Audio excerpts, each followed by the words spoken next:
Hello, good evening, good day, good afternoon, or good morning, wherever you are in the world. If you're returning, thank you very much for supporting. And if this is the first time you've tuned in, welcome. Welcome to the Black Belt Academy of Surgical Skills. My name is David O'Regan. I'm a cardiac surgeon in Yorkshire in the United Kingdom, and I'm the director of the Faculty of Surgical Trainers of the Royal College of Surgeons of Edinburgh. I'd like to thank ASME, who's the CEO of Virtual Medical Educators, for allowing me to share their platform this evening. And if you're viewing from their platform, thank you. Well, tonight we're going to be talking about forceps. And you're probably wondering what I'm doing with a stress ball. No, not stressed, but I'm squeezing it. And as I'm squeezing it, I'd like you to see muscles, flexor muscles in my forearms are working very hard. And I can exert quite a lot of pressure with those. And the muscles using in doing this action is flexor pollicis longus and flexor digitorum profundus. And these are very powerful muscles. They're used by climbers, literally for cliff hanging. And I saw a YouTube video recently of lockdown of a climber who climbed along the countertops and shelves in the kitchen without her feet touching the floor, suspended with just a grip on the tips of the fingers. And I'll explain, because this evening we're going to explore a little bit of applied anatomy to enable you to understand the importance of lightness of touch, because even the forceps can crush and destroy tissues. But some of the common things I see with the use of forceps, and in our teaching to date, we've been teaching skills with your non-dominant hand behind your back, so you can focus on stitching or knife skills. But what I've noticed in the courses that I've run, as soon as I bring the forceps back into the equation, it all seems to go awry, because people have not really understood the interdependency of their hands. There are other professions, of course, that are pretty good at this. Musicians who play drums need to actually keep a beat with two separate hands. And the ultimate is flying helicopters, where the right and left hands and the right and left feet are doing two different things. You need to rehearse and practice with both hands independently, such that when you bring them back together, they work interdependently. Think about it. Your knife and fork do a different function, and therefore your forceps and your scalpel or scissors should do a different function as well. So let's explore this a little bit further and what we mean by lightness of touch. So I'm going to take you to the overhead cam, be a little bit wibbly wobbly, but hold your breath and we're moving, and there you have it. So what I've been doing is I've been squeezing the stress ball, and you see my fingers are curling and the tips of the fingers are digging into the ball. Now, the common grip frequently used by people holding forceps is what I call the pen grip. And you can see the tip of my thumb and my fingers are gripping the forceps as if I was holding a pen, which would be absolutely fine if I was writing and my flexion and extension of my fingers with movement across the page with my wrist allow me to delineate letters and write. But that's not how you're supposed to use the forceps, because what you're doing is employing two of the biggest muscles in your forearm. And I'll demonstrate this here. I've drawn out the radius, and I've drawn out the ulna here with the interosseous membrane in between. Now, the flexus pollicis longus arises from the interosseous membrane and a large proportion on the anterior surface of the radius, and sends its tendon through the flexor retinaculum, and it sets into the base of the distal phalanx. So this huge muscle here is simply doing that, flexing the thumb. This muscle flexing the thumb.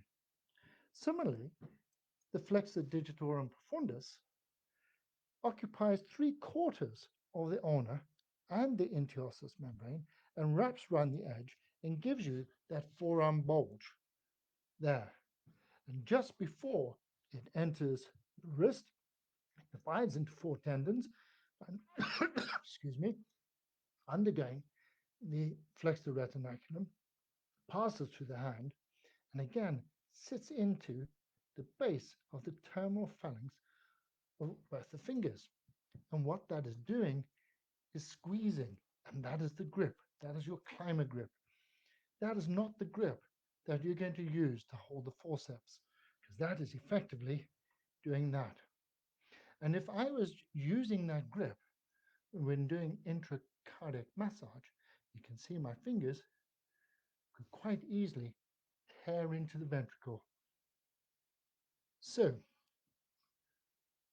applied anatomy and understanding that will help you think about how you hold your instrument and lightness of touch. So from the flexor retinaculum here, which is from the pisiform bone to the hook of the hamate, from the scaphoid to the crest of the trapezium, and is about the size of a postage stamp. And arising from this and spreading across the thumb to the lateral part of the first metacarpal is the opponent's pollicis. And the opponent's pollicis draws the thumb across with a bit of rotation and brings the palp of the finger into touch with the palp of the other finger. There you go. And this is important because, as we said previously, that is where you feel. That's where all your Merkel cells and Meissner corpuscles are, in the tips, in the palp of your fingers. And really, what the opponent does as an intrinsic muscle rotates it round. Now, there are other 4 unique muscles in the hand, and they're unique because they do not have a bony origin or insertion. And these in green here are the 4 lumbricals, and they arise from the lateral side of the tendon of the flexor digitorum profundus and run through the hand and pass laterally to insert into the extensor retinaculum of the finger. And what that does is effectively extend the DIP joint as such. So, to hold your forceps, I put it to you, we need to rethink and use our applied anatomy.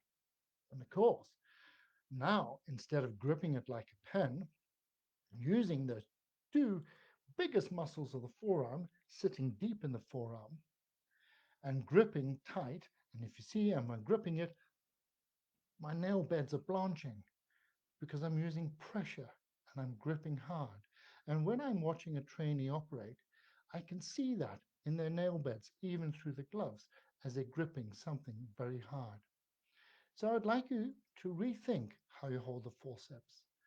Balance it in the hand, cradled, as is seen here, and you wrap your fingers around the forceps, like that, using the opponents. There you go, and using your lumbrical at that insertion. So all you see functioning now are these good green intrinsic muscles of the hand. And looks a bit like a puppet, like Kermit the Frog.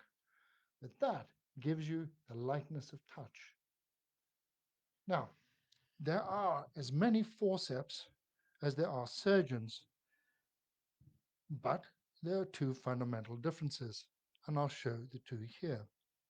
The first, as you can see here, are Adson's dissecting forceps.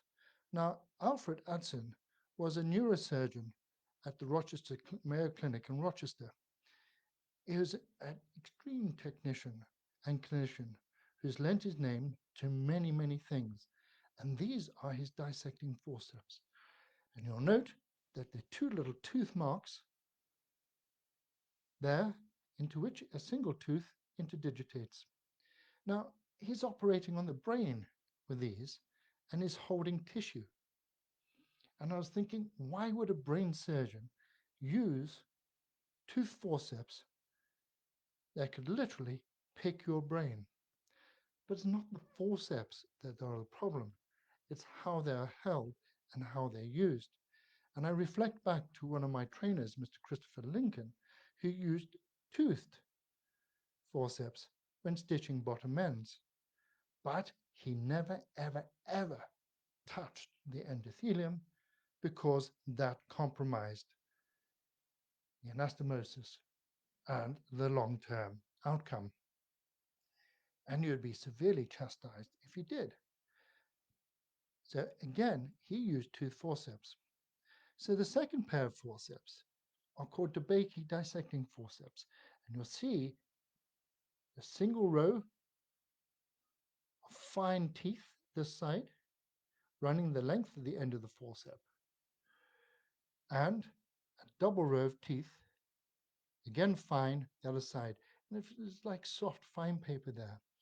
And these are called DeBakey forceps. And Michael DeBakey, who was an American Lebanese surgeon that had a 75-year career at the Methodist Hospital in Houston and became the emeritus chancellor of Baylor College.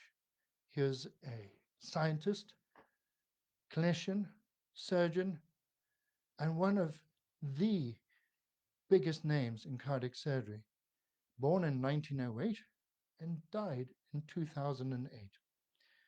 There you go. I've actually seen him as well. So these are non-tooth forceps, all right? And they are very useful for holding tissue, and in my case, very useful for holding the right atrium and holding the pulmonary artery. Now, they come in different lengths, they're different sizes. The other tooth forceps I know are bigger than this, a Lane's tooth forceps. That is similar to the DeBakey forceps, but longer.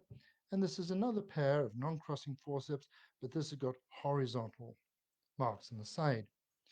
And the thing is, though, if you're not careful with these forceps, as you'll see with this banana here, I've gone along the edge, and often you see trainees closing the skin and gripping the skin.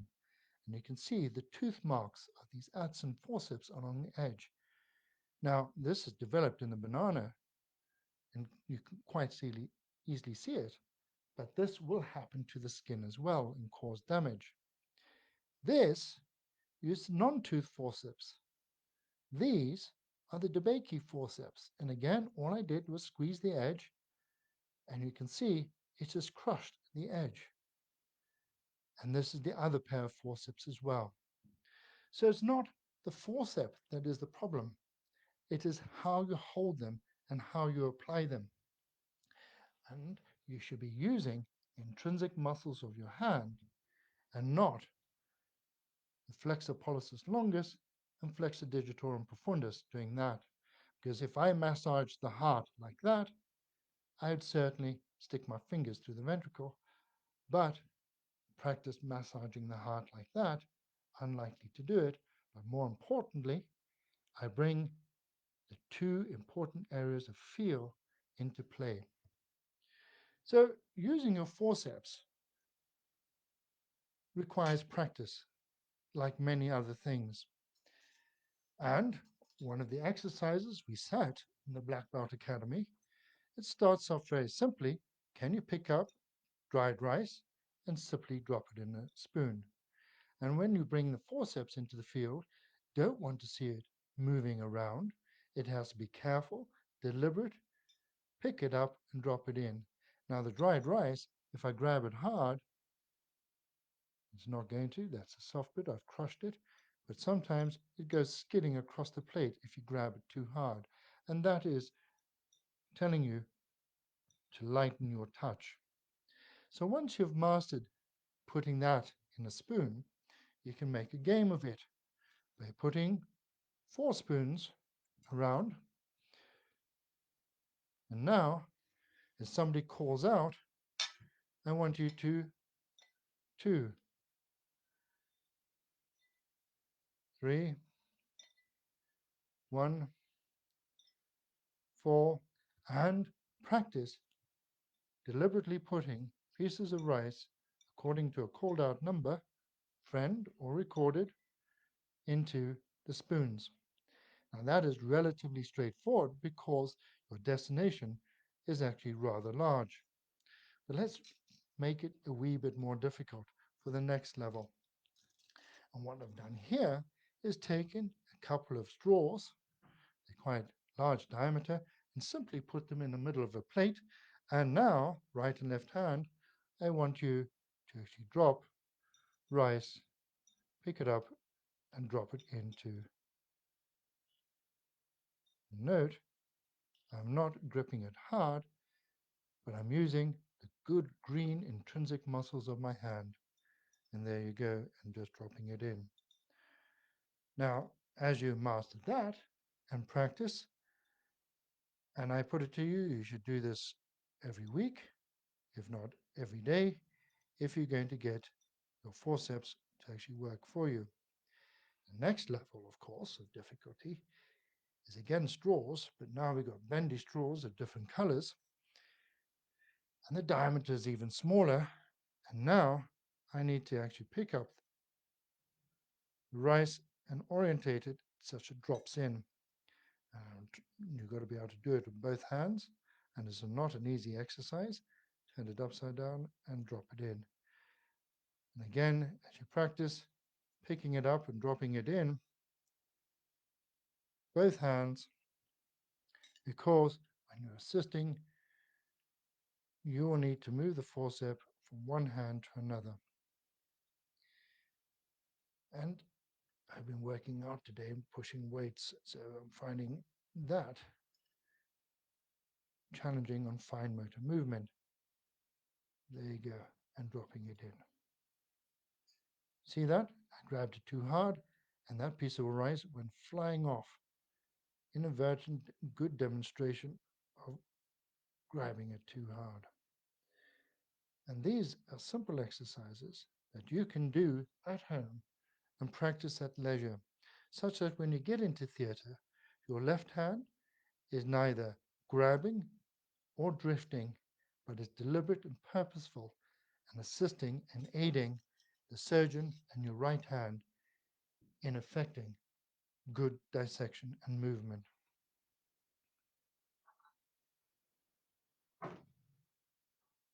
So the thing is that you wouldn't hesitate to pick up an instrument and practice every day. And hands up, how many of you play an instrument and you don't hesitate practicing every day?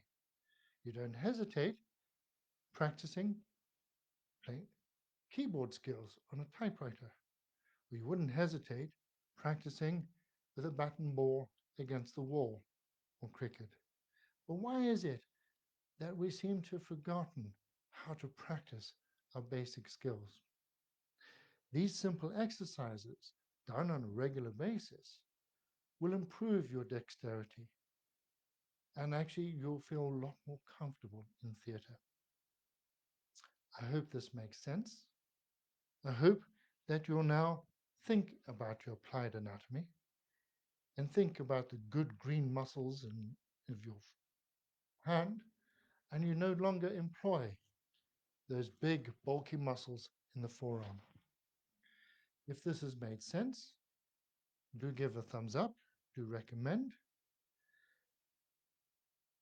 I hope to see you again next week. I'd like you to recommend this to others as well. I have put on the Facebook page a questionnaire inviting your feedback, but I would also appreciate your comments and observations. If you have any questions, again, please submit them. Thank you very much indeed for joining the Black Belt Academy of Surgical Skills. Next week, we're going to focus on stitching and 90 degrees, the perfect angle. The paper is on the website, bbass.org. Thank you for joining, whether it's afternoon, morning, night, or day. I'm pleased that you're here. I wish you well, and I hope to see you next week. Thank you and goodbye.